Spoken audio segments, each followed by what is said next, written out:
Hello, everyone, and welcome to the new members and subscribers. So, today I decided to offer a transmission, which is a unique transmission to, and kind of first I'll give an introduction to what is Rahu Ketu. So, the transmission is called Rahu Ketu Clock Reverse Transmission. A lot of people have fears about certain planetary celestial bodies or energies, what they represent. So I would like to give a little bit more clarity about that so that everyone kind of is more or less free from these sort of thoughts. And so Rahu Ketu are karmic nodes, northern and southern nodes. So Ketu is moving now to Leo, which is tonight, and Rahu is moving to Aquarius. So every time Rahu Ketu moves and they move backwards, there is a change, and this change is usually felt perhaps 3 months before the actual transit occurs. So you must have already experienced a lot of changes, a lot of sort of transformative energy during this time, between, say, February and now. And so, in addition to that, Rahu has a quality to amplify certain karmic lessons, or it brings the lessons that we supposed to learn this time.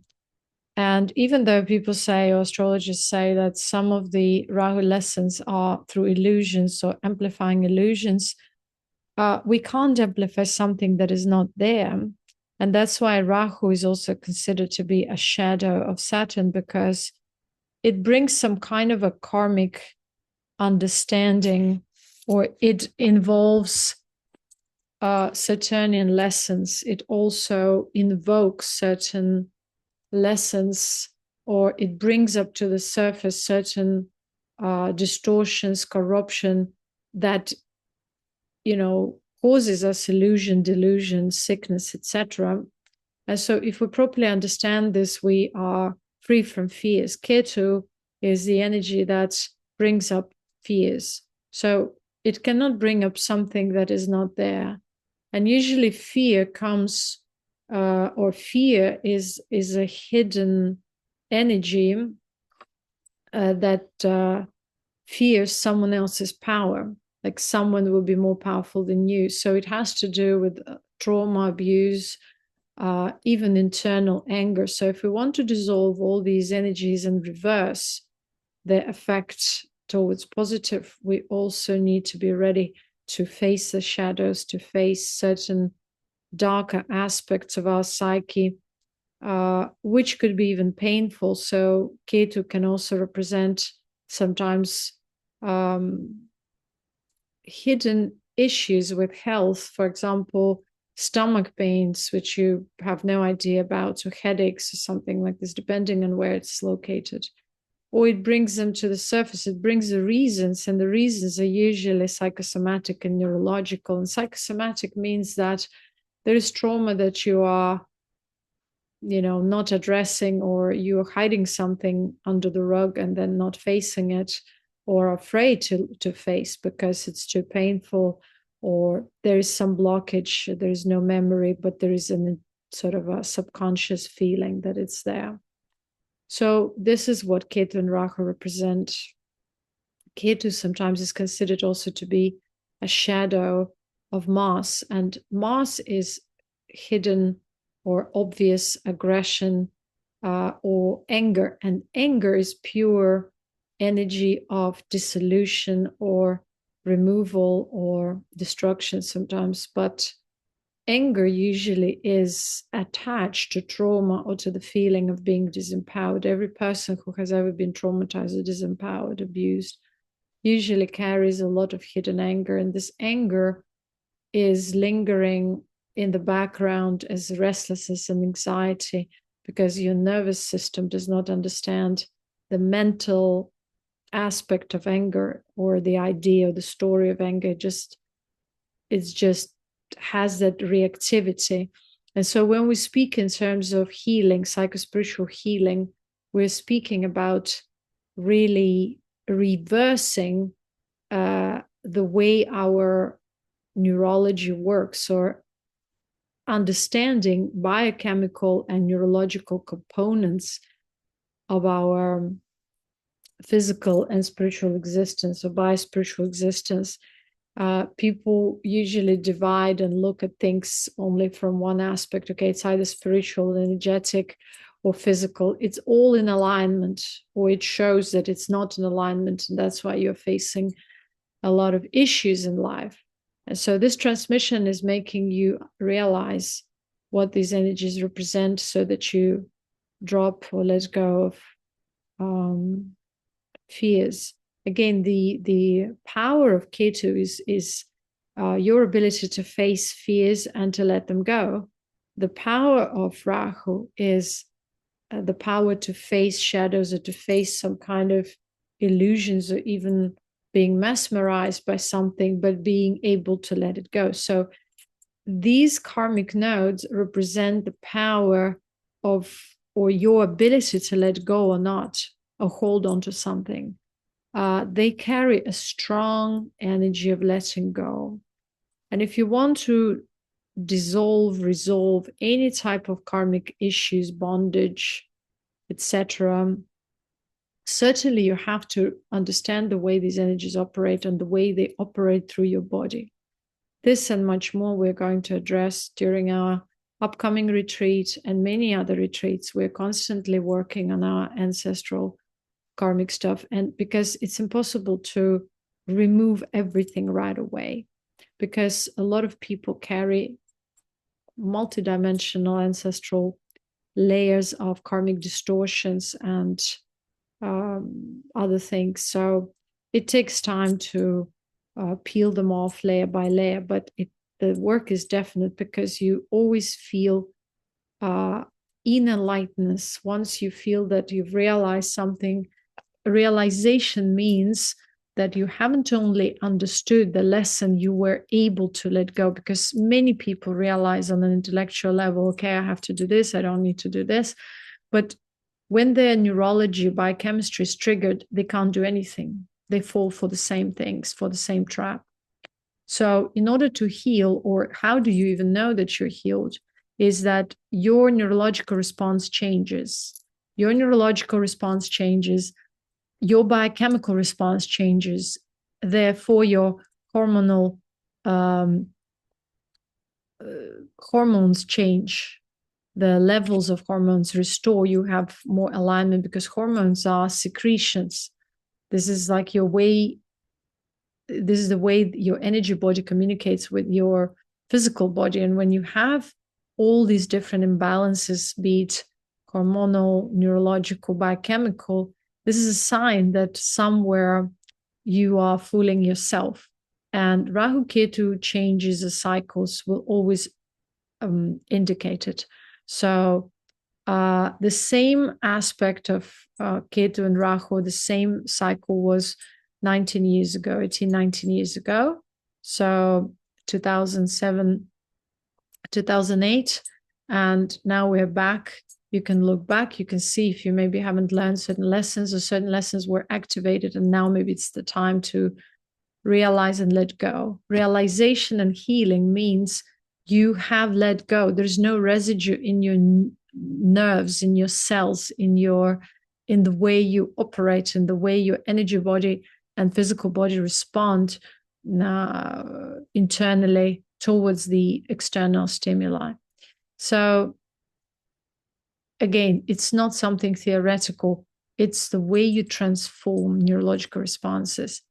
And usually the transformation happens when you take this power back. And to take the power back, it means to concentrate on your own self, not in a selfish way, but to perceive that bliss, to empower that bliss from within, and to restore self-worth. The moment you restore self-worth, you've let go. And the more you start cultivating this self-worth, or means concealment of your energy body, the more you start benefiting and the easier it is to let go of all this which has been bothering you for a while or until now. The healing is in letting go, but the letting go happens when there is real realization. So some people look at their horoscope and say Rahu Ketu indicates curse, indicates debts, indicates some kind of ancestral personal issues, which we may call as negative transmissions, negative energy entanglements, soul ties, pacts, etc. So how do we dissolve? Again, we can only dissolve these things when we take our power back from them. First of all, we stop fearing and we empower ourselves. The way curses operate is they eroded your sense of self. So everyone who feels like they're nothing, that everyone else knows better, or they feel envy, jealousy, the way they feel it, or they feel anger to the world, these are all indicators of being kind of cultivating negative energy or being cursed in a way, because curse operates through low self-esteem or eroded sense of self, where everyone else and everything else seems to be more appealing, more powerful, doing better, being more worthy than oneself. And so in order to free oneself from curses and reverse or neutralize the power of Rahu and Ketu is to, first of all, face this fact that why am I constantly disempowering myself, and start actually empowering oneself, feeding one's own or nurturing one's own immortal essence rather than dispersing it towards the world through the projection. And this is the first step in healing, or for the healing. And with this approach, you're able to actually heal yourself and reverse whatever damage has been done. So the time stops. And the moment you have realization, you release certain energy out of your neurological system, nerves, out of your cells, out of your blood, out of your body, out of your space of consciousness, so that energy stops draining your essence, and your essence start nurturing you, you start restoring, you start regenerating, you start rejuvenating, you start detoxing naturally and feeling clarity, feeling inner glow. And then when you are again faced with some kind of paradigms where your self-worth is challenged, you may call it temptation, that will be a test, because if you're really healed, you won't fall for it. You will realize that it's not worth of my time / energy spending / my, I am above that. My worth is more than that. And it's not worth me giving anything to it. Again, it is around your senses. It is around your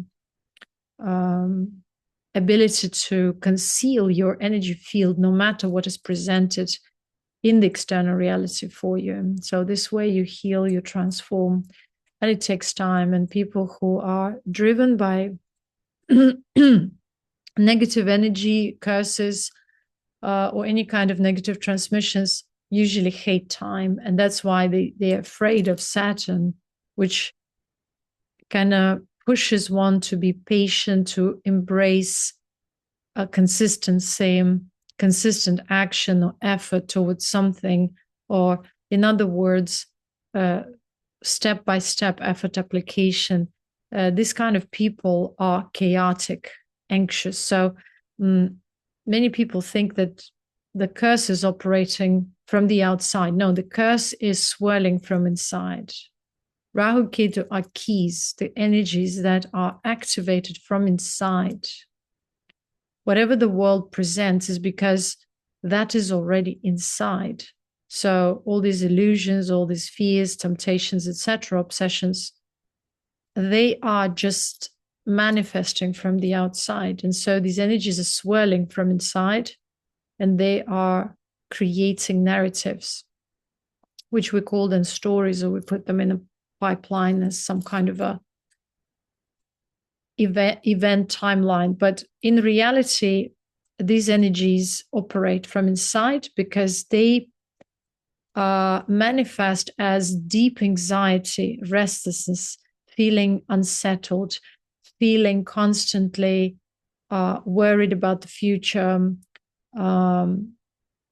feeling helpless, feeling like everyone else has figured it out but me, or everybody knows better, and constantly projecting one's own power. The moment you resolve the curse, you no longer have these type of feelings or thoughts, because you've gained clarity. Now, there's a saying that all these karmic planets or energies don't have any impact on enlightened people. And enlightened means clear, because an awakened and refined being has gained much more clarity than someone who is unrefined, whose neurological responses are dictated by trauma and by parasites that infested their physical and energetic bodies. So again, these energies indicate that the moment you've embarked on a path of clarity, purification, transformation, these energies lose their power and no longer can affect you in any type or in any shape or form. And if you realize the essence of what I've just conveyed here and transmitted, you will be able to understand how simple the path is, but at the same time, how complex, because at this point, you need to take responsibility for your own being. You cannot no longer fool yourself with illusions of trying to get power from the outside. You can get guidance, you can get support, you can get reminding, or become aware, but no one can jump into your body, and no one should be allowed to be in your space or your body to navigate it or to control it.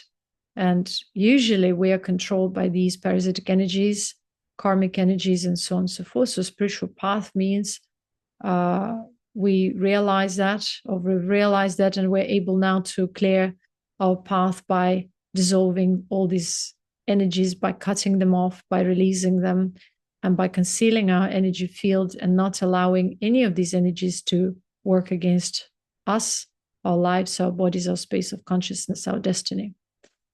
So we conceal our energy field, even from the ancestral information, after we've faced and have realized what it is and how it's not relevant for us. And even if you had certain trauma and abuse, you realize that at the core, no one can actually abuse your soul or overpower you if you take your power back and let that go as a story, as a narrative, and start healing by releasing these neurological responses, by learning or teaching yourself, reparenting yourself again to trust in life, to trust in the flow. Because no one can hurt us more than we can hurt ourselves, because we allow.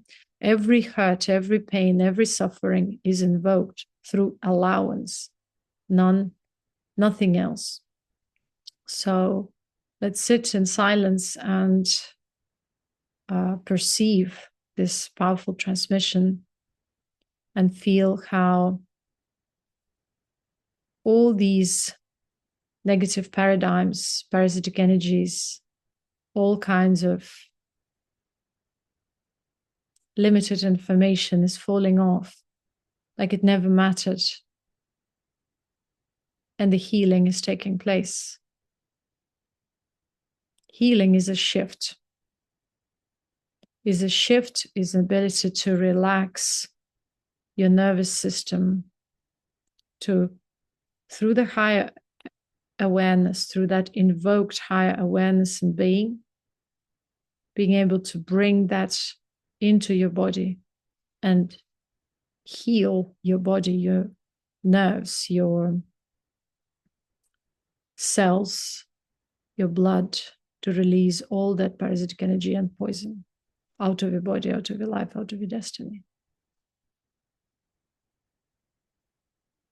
And to dissolve and uproot all the cords, all the ties, all the pacts made consciously, unconsciously, knowingly, unknowingly, through manipulation, coercion, or imposition, dissolving all these paradigms, annulling them and not allowing them to affect your body, life, your destiny any longer, concealing your auric field and empowering yourself from within so that you can heal, so that you can see who you are at the core and what this world is all about, much clearer, without any doubts, without any worry, without any anxiety, beyond this paradigm of mental, physical, emotional constraints, through the spiritual awareness, so that you can guide yourself as your own parent, guiding your body, which is the child, and keeping your awareness in that higher reality, observing your own self through that higher reality, and dissolving all that which is draining, which is unnecessary, so that you can heal the body and enlighten it from within, allowing it to realize a different state of being, an immortal state of being, even while being in the flesh. And that's the goal. Not the obsessive goal, not the ambitious goal, but the goal of the being, so that you can experience the existence here on earth on a different level, from a different quality and standard point of view. The standards you've never known from the start, but to which you can awaken and heal, and which you can realize from within. When you are in alignment, there is no doubt, there is no anxiety, there is no restlessness.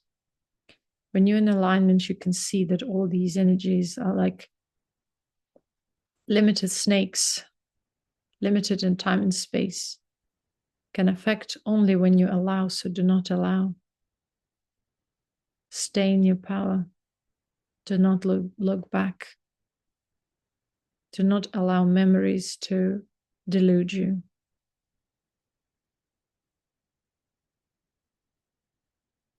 Do not allow false presentations, words devoid of power to delude you, mislead you, misguide you, or drain you. Guide your body and guard your body properly through your higher awareness. Then you'll perceive this reality in a different way, the way you've never known before.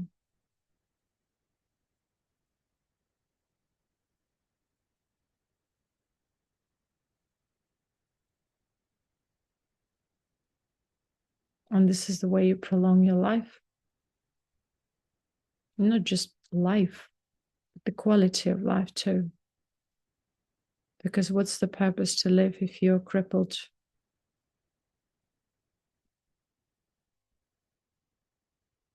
To heal yourself so that you feel life as a blissful, beautiful pulsation from within, no matter what.